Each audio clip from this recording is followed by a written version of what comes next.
Ayan, good morning sa aking mga nagmamahal na followers dyan. Kain tayo. Ito yung aking pagkain guys na pagkain talagang mahirap. Kasi mahirap lang nakaka-relate nito. Itong kangkong. Ginisang kangkong and then ito kanin, isang pinggang kanin, isang basong tubig. Solve na ako dito. Kain tayo.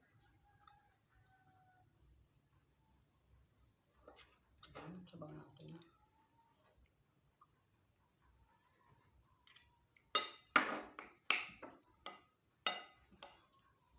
Ganito kumain ng mga mahihirap.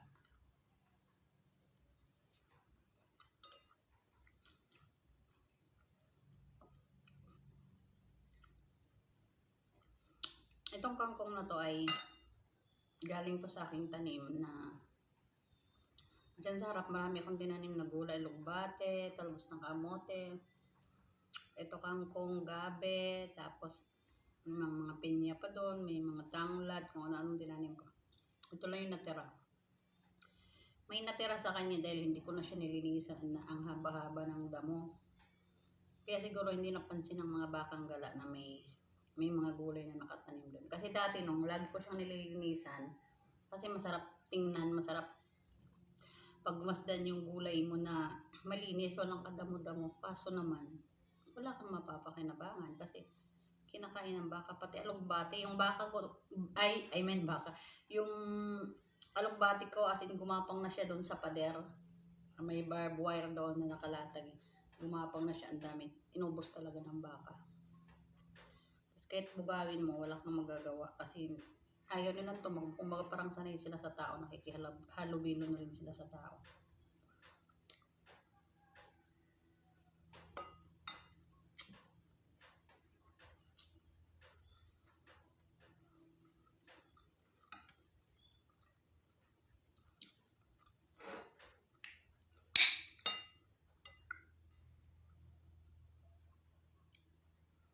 Sa sunod na tayo mukbang ng masarap na pagkain pag may budget na tayo. So ngayon, tiyaga muna tayo dito sa damo. Ang importante may kinakain tayo at nararamdaman yung ating sikmura.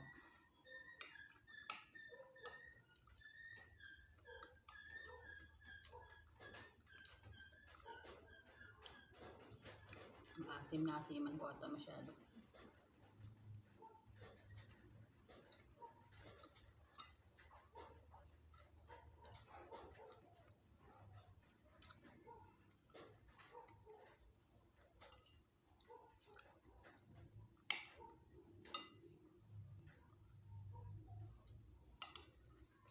Wala siyang sahog guys, as in ginisa ko lang siya ng bawang, wala nang sibuyas eh. Gusto wala kong sibuyas, bawang lang meron ako.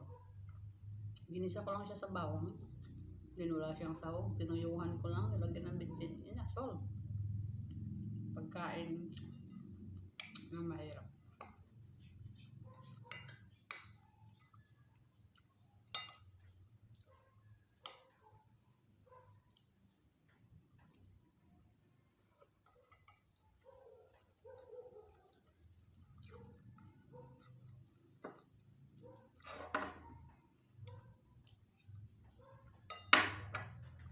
May kasama lang ako pumunta sa ilog guys. Pupunta ako sa ilog ng ako ng gulay. Maraming gulay doon. May mga pako, kangkong, may mga gabe. May mga isda pati doon sa ilog. Kaso wala na akong kasamang pumunta kasi yung kasama ko dati, buntis. Malaki na yan dyan. Hindi na siya pwedeng magagala. So, ayaw ko rin naman pumunta mag-isa doon na ako lang wala akong kasama liblib kasi yung lugar na yun doon. Tapos marami ka pang aso na madadaanan. So, nakakatakot din.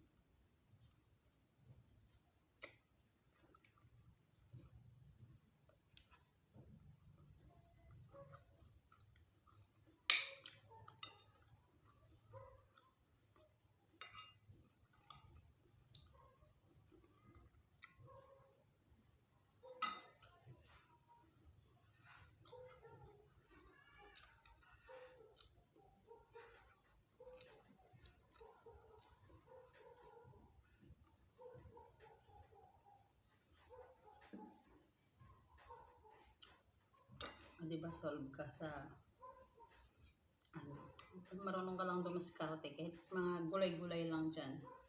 Kung hindi ka naman maarte sa buhay, kumakain ka naman ng damo, talagang may araos mo yung pangailangan or pagkain sa araw-araw. Sa panahon ngayon, sobrang hirap din na natin kailangan maging maarte sa pagkain. Kasi, mahirap kitain ng pera. Tsaka yun nga, nagtyaga-tyaga nga akong magtanim kahit pakinakain-kain siya ng baka. Kasi kahit papano naman, meron pa naman natitira. So, unang nabubusog at unang nakakatikim yung baka kasi sa akin. Ganun talaga, wala tayong magagawa. Magala ang baka dito, ayaw talian ng may-ari.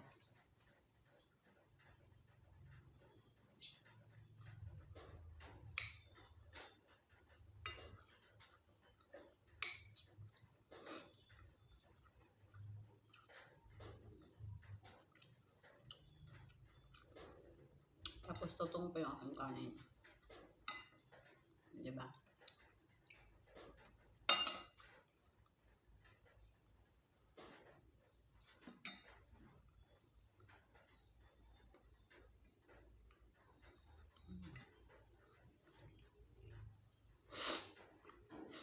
Sinipon.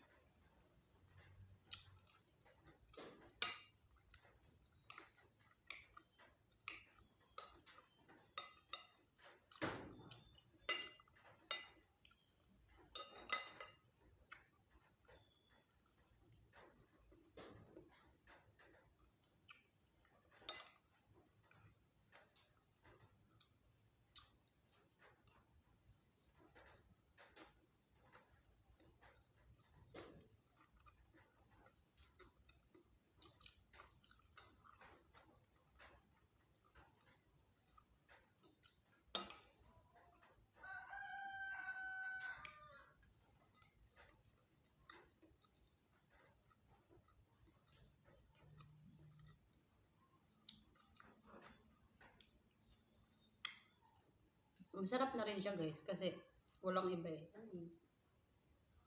Sa cellphone pala, kala ko sa mukha ko. Walang iba. So, masarap na siya. Pero masarap naman talaga ang gulay na kangkong. Diba? Masarap to sa mga taong kumakain ng kangkong. Pero yung mga taong hindi kumakain, hindi to pinapansin. Kasi damo lang to sa kanila.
Malapit ko na mabuhos guys.